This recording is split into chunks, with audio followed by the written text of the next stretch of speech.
Bismillahirrahmanirrahim.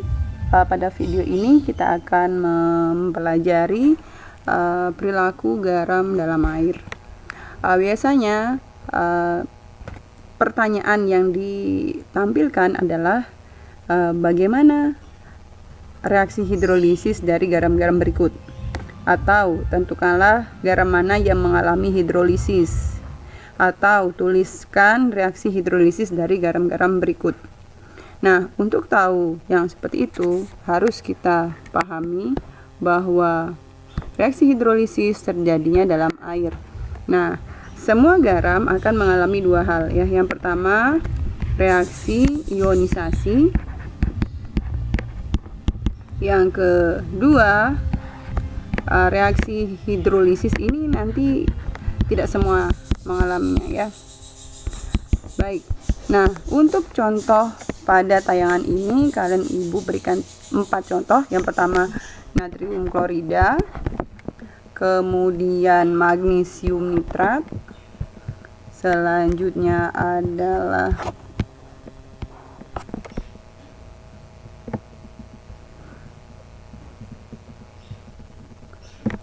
amonium bromida dan amonium asetat ya. Nah, kalian tidak bisa mengerjakan ini tanpa mengetahui mana asam kuat, asam lemah, basa kuat, basa lemah. Jadi itu adalah prasyarat ya. Tidak hafal itu, tidak tahu itu, tidak bisa mengerjakan. Nah, baik, kita akan mulai reaksi ionisasi dari garam dapur ya. Garam dapur kalau dilarutkan dalam air berarti kan NaCl, nanti bentuknya sudah larutan ditambah air ya. Nah, akan menjadi ion ion Na plus dengan Cl min. Nah, natrium klorida itu adalah garam yang terbentuk dari asam kuat, ini asam kuatnya, dan basa kuat.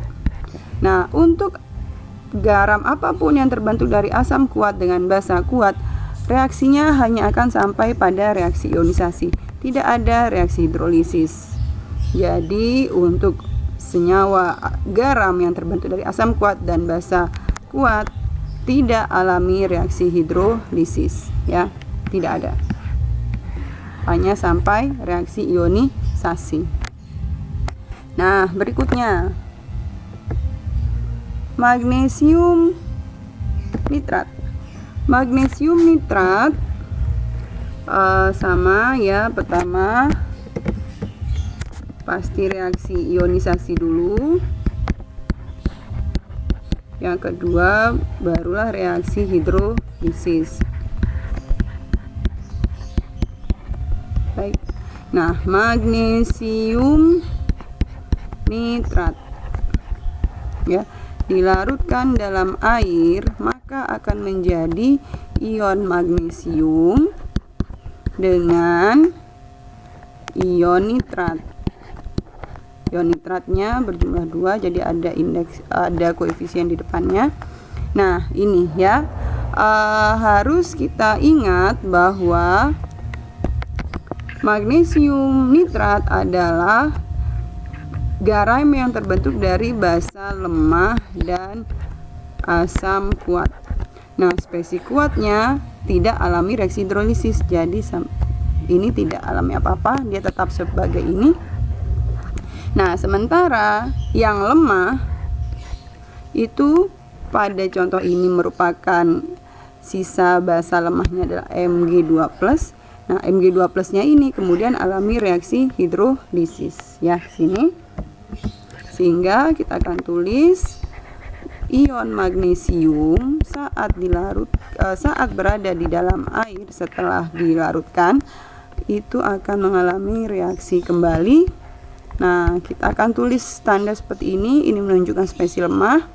Nah, sisa basa lemahnya akan kembali menjadi MgOH 2 kali. Nah, kembali menjadi basa lemahnya.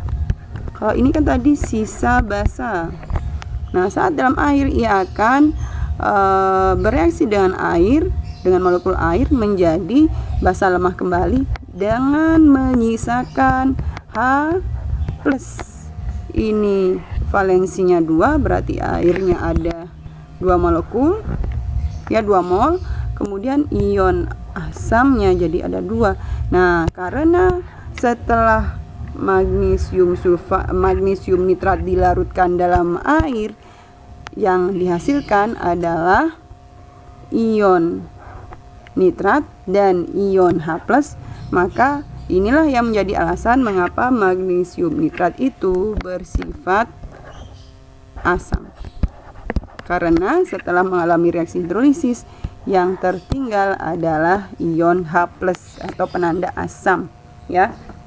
Nah, sementara kalau kita lihat ini seperti ya reaksi dari Arrhenius, gampang saja bahwa spesies yang apabila dilarutkan dalam air melepaskan ion H+ itu adalah asam. Selanjutnya NH4Br, ya sama saja. Pertama cek dulu. Oh ya, maaf, kita kembali lagi. Nah, karena spesies yang mengalami adalah hanya sebagian, yaitu Mg2+ saja, maka magnesium nitrat ini disebut mengalami hidrolisis sebagian. Nah, sebagian istilah lainnya adalah parsial. Nah, sekarang kita lanjutkan untuk contoh yang ketiga, NH4Br, ya. Kita buat dulu reaksi ionisasinya.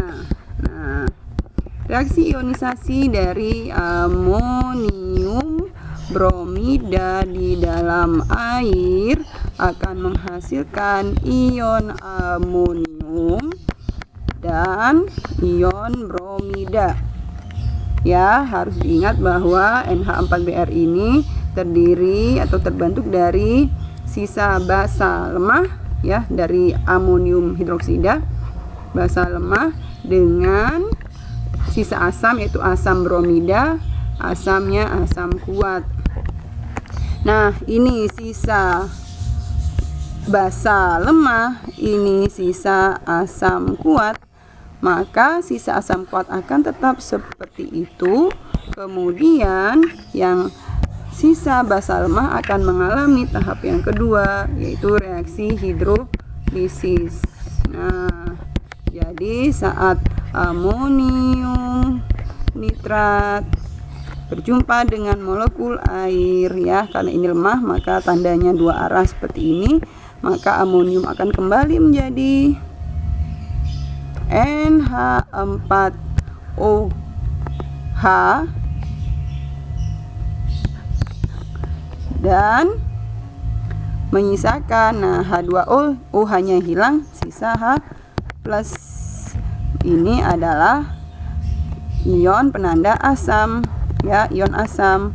Nah, maka inilah alasan mengapa amonium bromida merupakan garam asam, karena apabila dilarutkan dalam air ia akan menghasilkan ion H+, molekul NH4OH, kemudian ada NH4+ juga, kemudian ada Br-, ya. Jadi ini penandanya karena ada H+ di dalamnya, ya.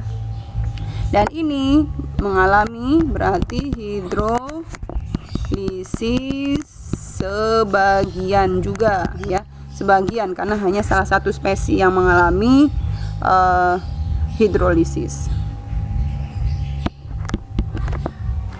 Contoh keempat, ya.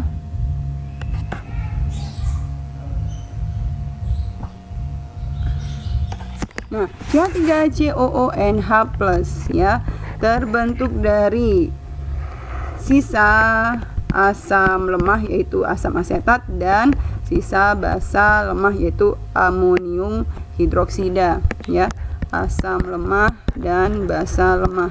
Nah, kalau itu ini tergantung dari sifatnya, tergantung dari Ka atau Kb-nya. Nah, kita tidak akan menyertakan nilai Ka dan Kb, tapi akan Ibu tampilkan reaksi ionisasinya ya. Reaksi ionisasi pasti dialami oleh senyawa-senyawa yang terbentuk dari ion positif dan ion negatif ya. Kalau misalkan tidak terbentuk dari ion positif dan ion negatif, tidak alami reaksi ionisasi ya. Nah, oke, yang pertama ion garam amonium asetat apabila dilarutkan dalam air. Nah, karena ini lemah-lemah, maka ia akan, tanda panahnya begini ya. Jadi CH3COO- ini adalah ion sisa asam lemah, dan NH4+ sisa basa lemah. Sisa asam lemah, sisa basa lemah, karena keduanya lemah maka akan berlanjut ke reaksi hidrolisis ya. Baik, sisa asam lemah dulu yang kita kerjakan. CH3COO- berjumpa dengan air saat dilarutkan, maka akan kembali lagi menjadi asam penyusunnya, COOH ditambah, nah kan H2O hanya sudah diambil satu, sisalah OH-. Nah, jadi ada ion sisa, ada ion OH-, ion basa.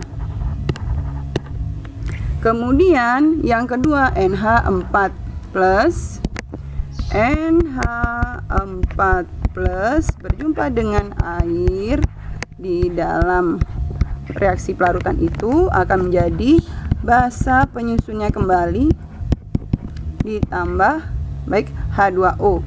OH-nya sudah diambil, sisa H+ ini adalah ion asam. Nah, ada ion basa, ada ion asam. Jadi tergantung Ka dan Kb-nya, ya kan?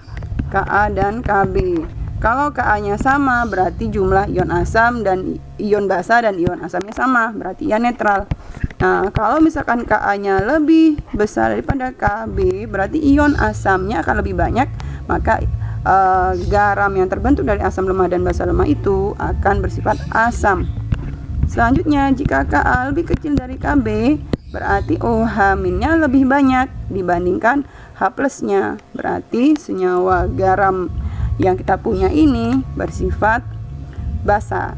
Nah, untuk garam yang terbentuk dari asam lemah dan basa lemah, asam lemah dan basa lemah, maka ini akan mengalami hidrolisis sempurna atau total ya. Nah, atau total seperti itu karena baik kation dan anionnya keduanya mengalami reaksi hidrolisis. Nah, pada 4 soal ini senyawa garam asam sudah ada, garam netral sudah ada. Nah, untuk garam basanya kalian bisa pelajari modelnya seperti garam asam, tetapi nanti hasilnya adalah seperti ini ya. Nah, akan menghasilkan ion HOH-. Nah, baik, itu saja. Silahkan bertanya jika ada yang ingin atau ada yang mengganjal. Assalamualaikum warahmatullahi wabarakatuh.